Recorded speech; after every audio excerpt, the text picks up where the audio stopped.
إن هذا القرآن يهدي للتي هي أقوم ويبشر المؤمنين الذين يعملون الصالحات أن لهم أجرا كبيرا۔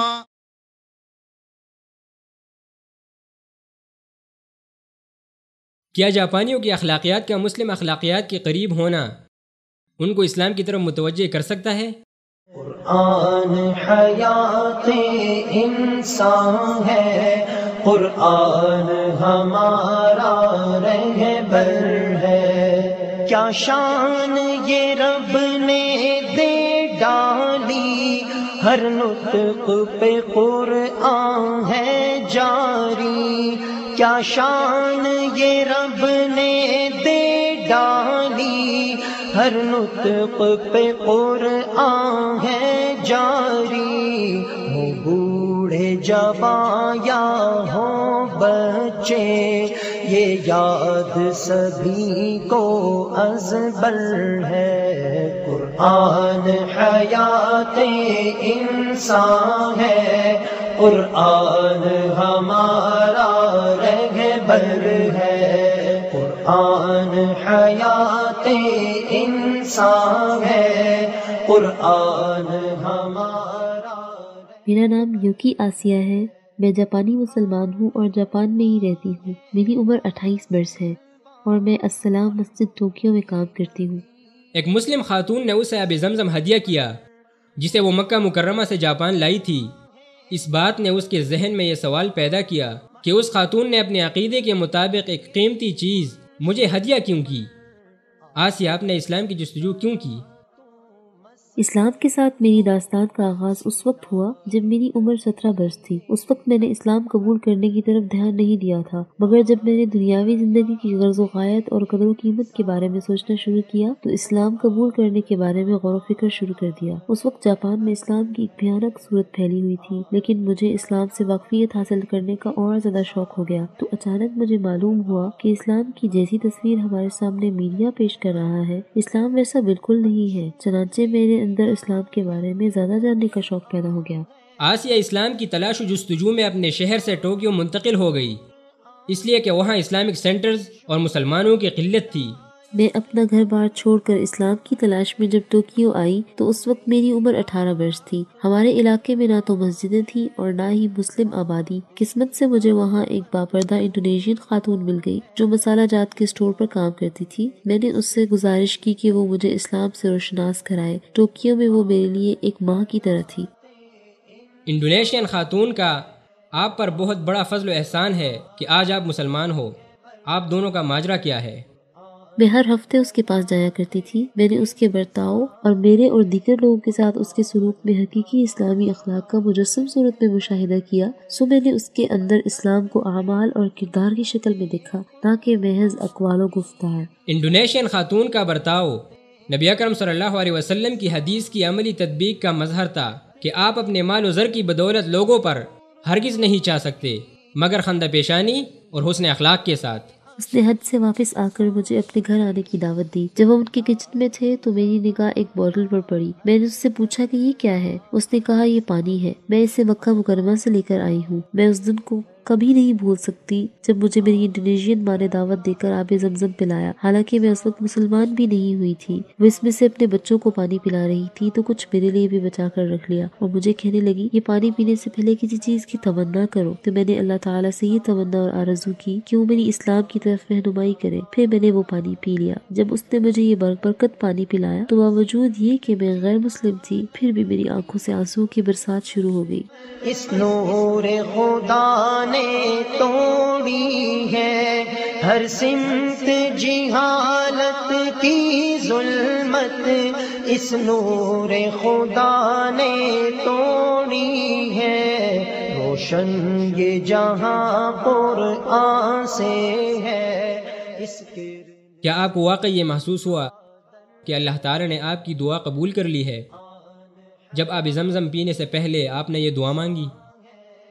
قبل از اسلام مجھے لگ رہا تھا کہ اللہ مجھ سے دور ہے، تو میں اللہ کے بارے میں پڑھتی تھی اور یہ امید لے کر اس سے دعا مانگتی تھی کہ میں اس کے نزدیک ہو جاؤں، اور اسلام قبول کرنے کے بعد میں جان گئی کہ اللہ میری پیدائش کے بعد سے بلکہ میرے پیدا ہونے سے بھی پہلے سے مجھے دیکھ رہا تھا، میری بہت نزدیک تھا۔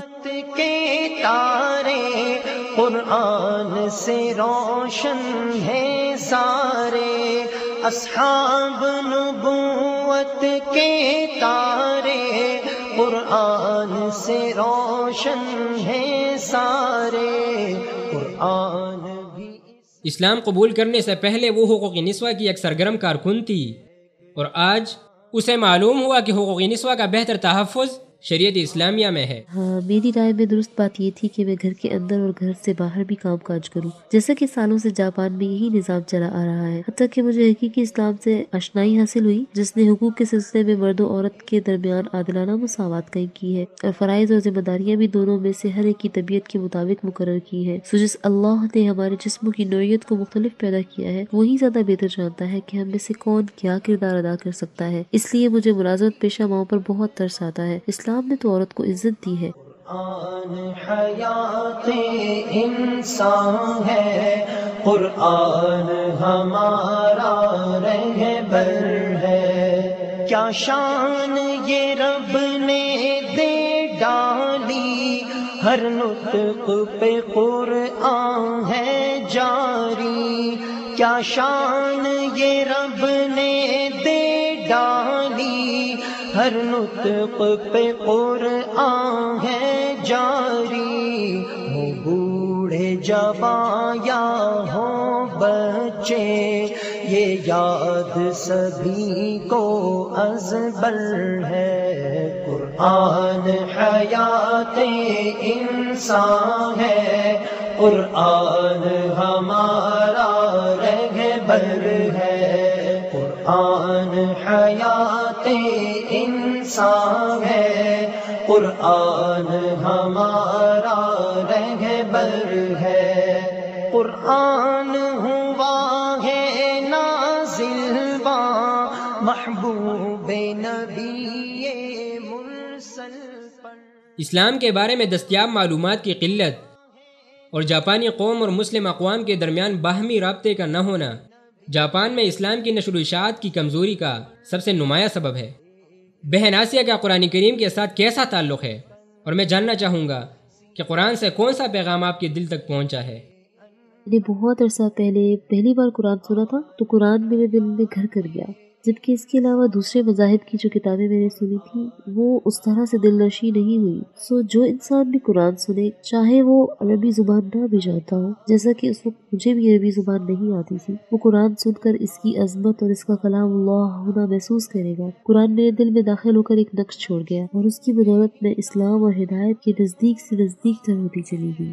دستور اطاعت قرآن ہے، منشور ہدایت قرآن ہے، دستور اطاعت قرآن ہے، حق بات کی۔ وہ 5 سال مسلسل نفسانی خواہشات سے نبرد آزما رہی، حتیٰ کہ ہدایت اس کے دل میں جاگزی ہو گئی۔ بہن آسیہ، میں جاننا چاہتا ہوں کہ کس لمحے آپ نے اسلام قبول کیا، کلمہ شہادت پڑھا، اس وقت آپ کہاں تھی؟ یعنی ان اہم لمحات کی تفصیل سے واقف ہونا چاہتا ہوں۔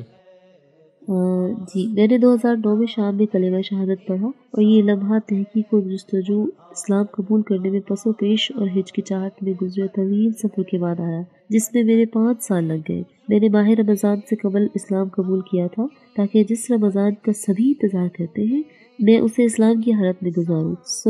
میں نے 2009 کے رمضان سے صرف ایک دن قبل اپنے ایک دوست کے گھر میں اسلام قبول کیا، اور جس لمحے کا میں نے مدتوں انتظار کیا تھا اس لمحے میں اپنے آنسوؤں پر قابو نہ رکھ پائی۔ میں انتہائی خوش تھی، اور ہر کوئی مجھے مبارکباد دے رہا تھا کہ میں نے ایک نئی زندگی کا آغاز کر دیا ہے، اور جن خطاؤں کا میں نے ارتکاب کیا تھا اللہ سبحانہ وتعالیٰ نے میری تمام خطاؤں کو معاف کر دیا ہے، اور یہ کہ میری اثر نو پیدائش ہوئی ہے۔ جب میں نے اپنے گھر والوں کو اپنے مسلمان ہونے کی اطلاع دی تو انہوں نے چاہے مذاق مجھ سے کہا تب تو تم ہمارے بہت سارے کھانے نہیں کھا سکو گی، لیکن الحمدللہ انہوں نے اس بات کو قبول کر لیا اور ان کی طرف سے مجھے کسی قسم کی مشکلات اور پریشانیوں کا سامنا نہیں کرنا پڑا۔ بہن آسیہ، آپ نے مسلمان ہونے کے بعد جب اللہ تعالیٰ نے آپ کو ہدایت کی دولت سے نوازا، الحمدللہ مسلمان ہو گئی اور اب آپ حجاب اوڑھنے لگی ہو،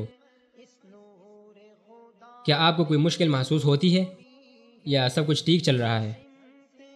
میں جانتی تھی کہ کلمہ پڑھنے کے بعد حجاب بہت ضروری ہے، لیکن میں اس خوف سے ایسا نہیں کر سکی کہ حجاب کی حالت میں مجھے آسانی سے کہیں ملازمت نہیں ملے گی، جس کا مطلب یہ ہے کہ یہاں جاپان میں زندگی گزارنا ناممکن ہو جائے گا۔ اس لیے میں صرف مسجد میں حجاب ہوتی تھی۔ ایک روز میں نے چرچ میں ایک تقریب میں شرکت کی، وہ اتوار کا دن تھا۔ میں نے دیکھا کہ وہاں خواتین انتہائی باریک حجاب ملبوس ہے، جسے انہوں نے چرچ سے نکلتے ہی اتار دیا۔ اس وقت میرے دل میں یہ بات آئی کہ اللہ سبحانہ و تعالیٰ تو ہر جگہ اور ہر وقت ہمارے ساتھ ہے، نہ کہ صرف چرچ میں یا مسجد میں یا نماز کے وقت۔ تب میں نے یہ فیصلہ کر لیا کہ اللہ کی اطاعت میں میرے حجاب اوڑھنا ہے اور اسے کبھی نہیں اتاروں گی انشاءاللہ، اور ہمیشہ اللہ سے یہ دعا مانگنے لگ گئی کہ وہ ہر اطاعت کے کام کو میرے لیے آسان کر دے، چاہے وہ حجاب اوڑھنا ہو یا حرام کھانے سے بچنا ہو یا سامنے آنے والی کسی بھی قسم کی مشکلات کو عبور کرنا ہو۔ اور اللہ سبحانہ و تعالیٰ اپنے فضل و کرم سے میری دعاؤں کو قبول کرتا ہے اور میری مدد کرتا ہے۔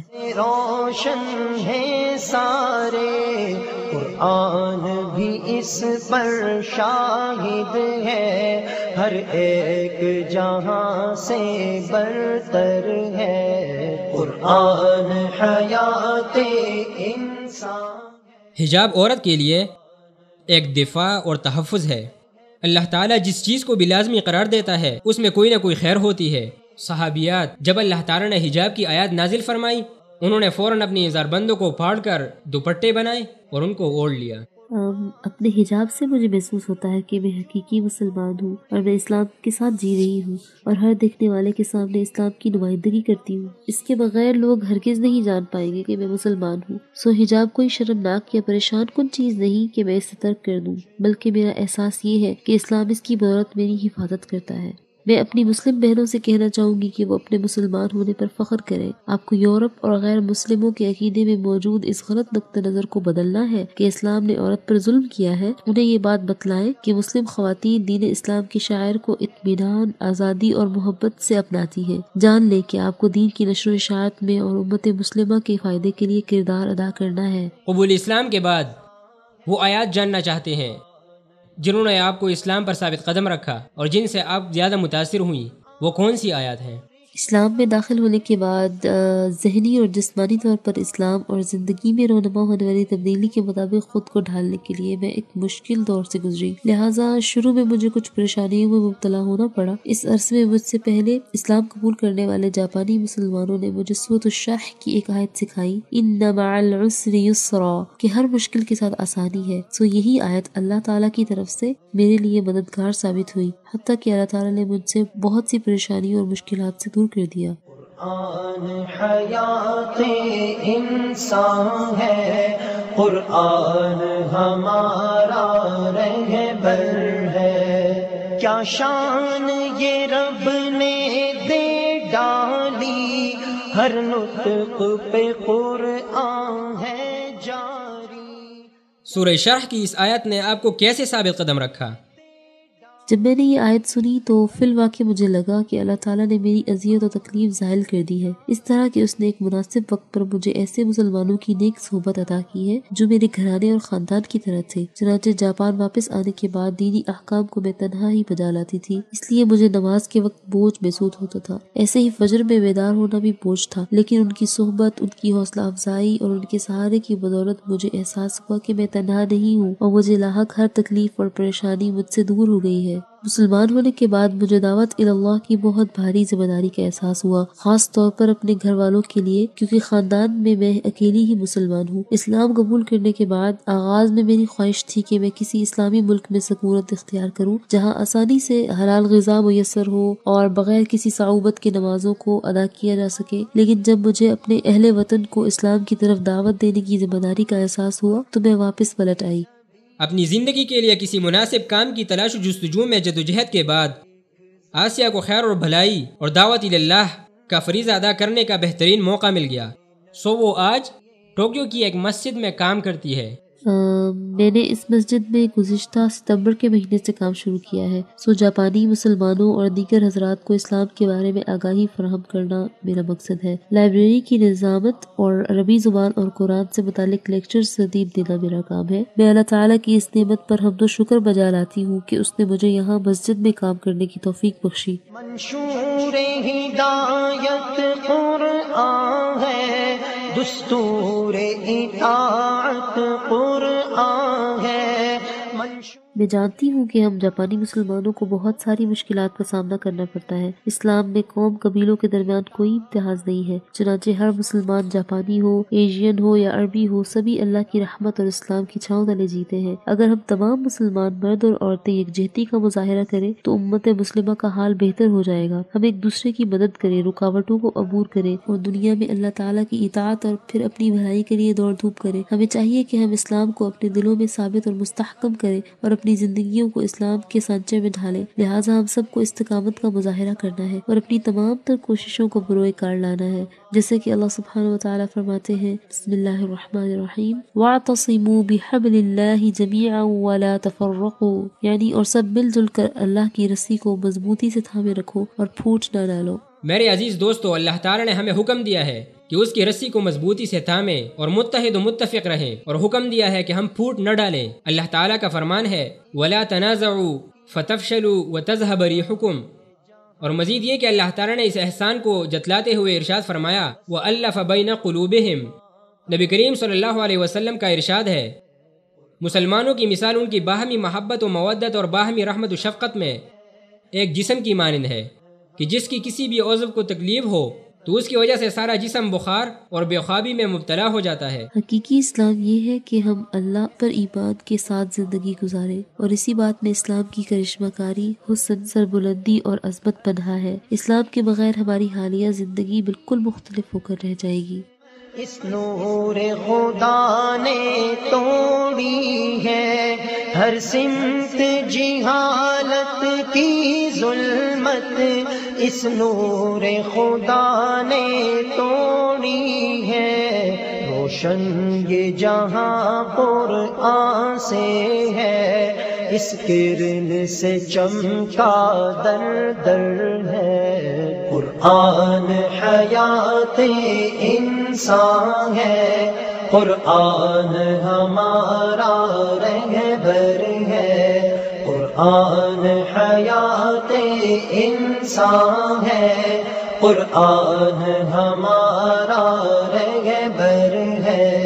اصحاب نبوت کے تارے قرآن سے روشن ہیں سارے، اصحاب نبوت کے تارے قرآن۔